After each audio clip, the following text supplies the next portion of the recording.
महाराष्ट्र में जब से विधानसभा चुनाव के नतीजे आए हैं तब से लगातार खबरें आ रही हैं कि उप मुख्यमंत्री एकनाथ शिंदे और मुख्यमंत्री देवेंद्र फडणवीस के बीच मतभेद हो रहे हैं। उनके बीच में अनबन चल रही है। जब महायुति की सरकार बनी तो उसमें एकनाथ शिंदे को उप मुख्यमंत्री बनाया गया। ये उनके लिए एक बड़ा झटका था क्योंकि उनकी नजरें थी मुख्यमंत्री के पद पर, लेकिन एक तरह से उनका ये डिमोशन हुआ और उसके बाद से एक के बाद एक लगातार कुछ ना कुछ ऐसा हो रहा है जिससे कि शिंदे नाराज बताए जा रहे हैं।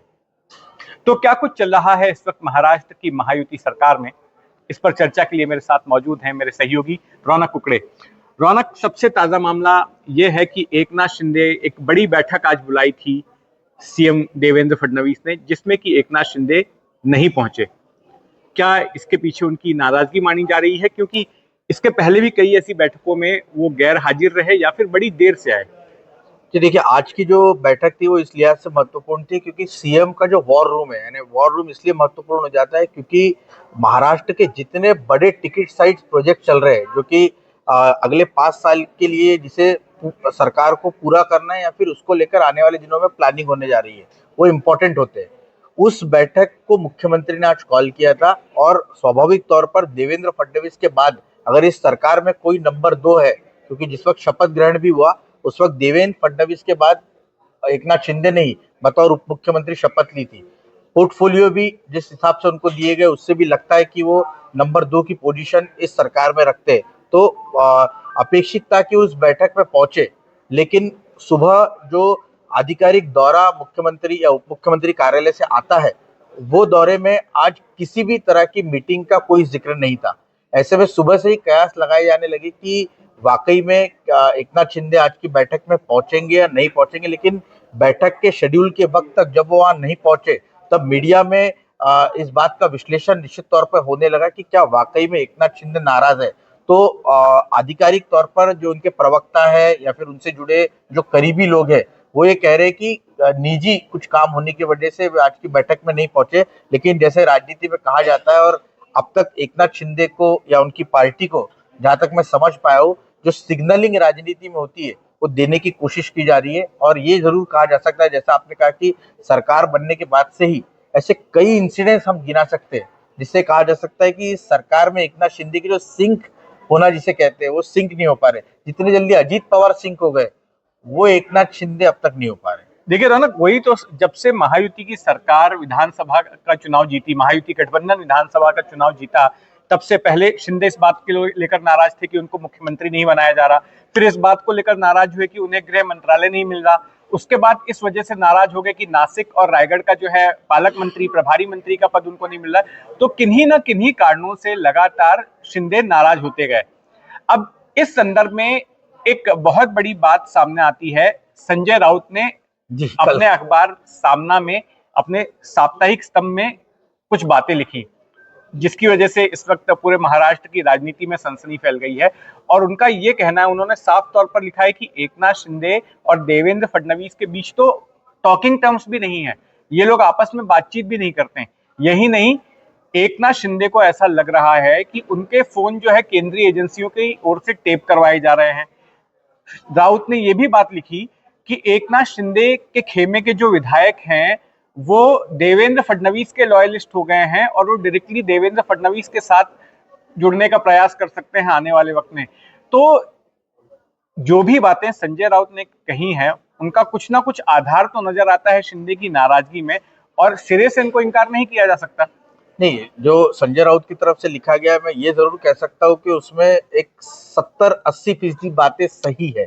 कुछ तो निश्चित तौर पर वो अपना नैरेटिव वहां पर चलाएंगे क्योंकि विपक्ष में है, जितना वो शिंदे को गुदगुदी करने की कोशिश करेंगे उतना फायदा उनके लोगों के बीच में बीजेपी के खिलाफ एक नैरेटिव सेट करने का जो काम अब तक शिवसेना करती आई है वो मुख्य तौर पर संजय राउत करेंगे। और वो इतने स्वाभाविक तौर पर उतने जिसे कहते हैं कि वो स्ट्रीट स्मार्ट भी है, होशियार भी उतने हैं क्योंकि इतने सालों से एक अखबार का संपादक के तौर पर वो काम कर रहे हैं। लेकिन मुख्य तौर पर देखना होगा कि अगर सीरीज देखे कि नाराजगी की हाल ही में जो गार्जियन मिनिस्टर बनाए नासिक और रायगढ़ को लेकर, अजीत पवार को कोई दिक्कत नहीं, लेकिन एकनाथ शिंदे ने वहां पर अपनी नाराजगी जताई और नाराजगी इतनी जताई कि जिस दिन डावोस के लिए मुख्यमंत्री निकल रहे थे, ऑर्डर थोड़ी देर पहले पब्लिक किया गया कि कौन गार्जियन मिनिस्टर होंगे, लेकिन फ्लाइट में बैठे और सिंगापुर पहुंचे और उसके बाद उनको वो वापस लेना पड़ा। तो मुख्य तौर पर ये जो दबाव की राजनीति वो एकनाथ शिंदे की तरफ से भी यहाँ पर